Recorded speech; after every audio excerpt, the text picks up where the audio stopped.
Mains answer writing, जिसमें मैं PYQ solve करके आपको दिखा रहा हूँ कि ताकि आप कैसे बेहतर आंसर लिख के अच्छे मार्क्स ला सके। वहीं पे आपको मैं ये दिखा रहा हूँ कि अगर करेंट अफेयर में आपको कुछ ना याद रहे तो आप कोर कॉन्सेप्ट यूज करके कैसे एक अच्छा आंसर फ्रेम कर सकते हैं।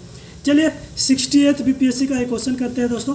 Where was 18 national scouts and guides organise, describe its objective. देखो ये क्वेश्चन जब आपने देखा होगा PYQ सॉल्व करते हुए तो बड़ा ये अटपटा लगा होगा कि भाई ये सब चीज़ें भी याद करना पड़ेगा। तो दोस्तों ये मुझे भी देख के लगा था, तो ऐसा क्वेश्चन क्यों आया पहले ये देखेंगे। तो अगर आप देखेंगे तो पता चलेगा कि जनरली 4 साल में ये इंडिया में ये मनाया जाता है, ठीक है, बिहार स्काउट्स गाइड। और Bihar scouts and guide also इसमें पार्टिसिपेट किया था। हो सकता है वहाँ से ये क्वेश्चन फ्रेम किया गया हो। लेकिन दोस्तों जब ऐसा क्वेश्चन आता है तो बात ये आती है कि क्या लिखूँ। कुछ मान लो ये पढ़ा ही नहीं है स्काउट एंड गाइड वाला, तो अगर आपको कुछ नहीं पता है कहाँ हुआ था क्या हुआ था, अगर आप अभी इंटरनेट पे खोजेंगे सब कुछ मिल जाएगा, लेकिन मैं भी खोजूंगा मुझे ही मिल जाएगा, लेकिन उसका क्या फ़ायदा, हमें तो आंसर लिखना है वहाँ पे। तो आप सिंपली इंट्रोडक्शन में क्या लिख सकते हो, अगर आपको कुछ नहीं पता है तब, अगर पता है तो लिख ही सकते हो सब कुछ आंसर, लेकिन नहीं पता है तो लिख सकते हो 18th national scouts and guide jamboree organised where scouts and guide participated from various states of India.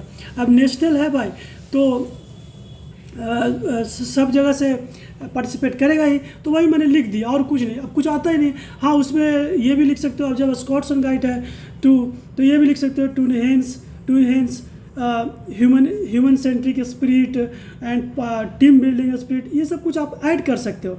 लेकिन सिंस मुझे कुछ पता नहीं था, आपको भी शायद अगर नहीं पता होगा तो ऐसे आप शुरू कर सकते हो।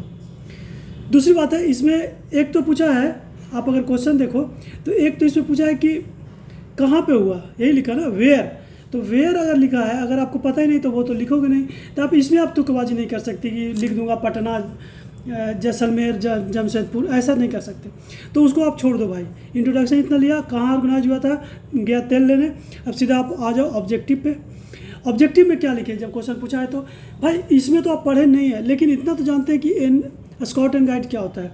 उसमें क्या होता है भाई, वो ह्यूमन वैल्यू सेल्फलेस सर्विस के लिए करता है। दशहरा उशहरा में आप देखते हैं लगे रहते हैं बच्चे, तो आप human value selfless service compassion ये सब बढ़ाता है, ठीक है। नेशनल बिल्डिंग करता है यूथ पार्टिसिपेट करवा के। ये यहाँ पे लिख सकते हो feeling of brotherhood among different communities, secularism, ये सब कुछ भी भर सकते हो। डेवलपिंग टीम स्पिरिट, क्योंकि NSS है तो आप टीम स्पिरिट भर सकते हैं। ऑल राउंड डेवलपमेंट होता है बच्चों का, बॉडी और माइंड का, क्योंकि आप अगर NSS जानते होंगे, ये नेशनल स्काउट एंड गाइड जानते होंगे तो आप देखे होंगे कि उसमें पूरा डेवलपमेंट पे ध्यान दिया जाता है। तो यही आप लिख सकते हो अगर आपको नहीं याद है तो।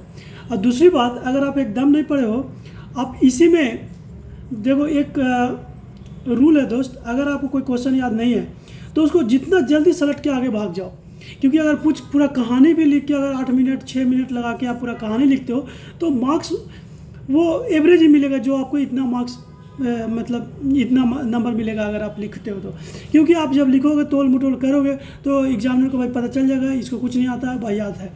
इतना भी लिखोगे तो एग्जामिनर को पता चल जाएगा इसको नहीं पता है, और नंबर दोनों में करीब करीब सेम ही मिलेगा। तो ज़्यादा टाइम वेस्ट करने से फ़ायदा नहीं है ऐसे क्वेश्चन में, इसलिए आगे बढ़ जाए इतना लिख के।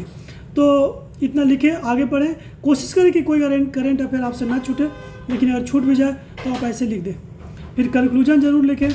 बोला कुछ नहीं पढ़ा हूँ, कंक्लूजन कैसे लिखूँ, कुछ भी लिख दो। Organisation of 18th national scouts and guides really commendable in promoting integrity of nation with brotherhood spirit, ये सब तो लिख ही सकते हो भाई। तो ये हुआ कोर कॉन्सेप्ट यूज करके आंसर लिखना। बाकी मैं आंसर डालते रहता हूँ चैनल पे, आप देखते रहें। तब तक के लिए धन्यवाद।